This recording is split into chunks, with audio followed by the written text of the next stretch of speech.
But one thing to know, since you mentioned she's Filipino, in the Philippines, they do not accept a joint sponsor. A joint sponsor is your solution if your income's too low. A joint sponsor is kind of like a co-sponsor on a car. Similar, I mean, to use an analogy maybe people would get quickly. And that's where somebody else who does have adequate income would sign a document basically vouching for your fiance. So that's not possible with a K1 in the Philippines. And as far as we know, it's the only country that doesn't allow a joint sponsor for a K1. Other countries, you can use a joint sponsor for a fiance. Philippines, you can for a spousal visa, but for a fiance, you cannot.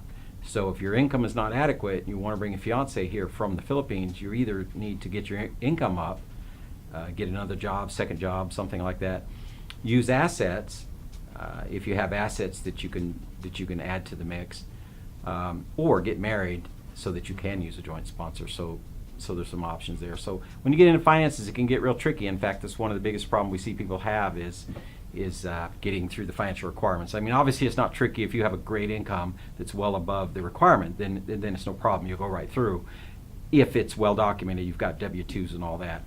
Where it gets tricky is when your income's marginal or you're self-employed and so your income on the books is below normal.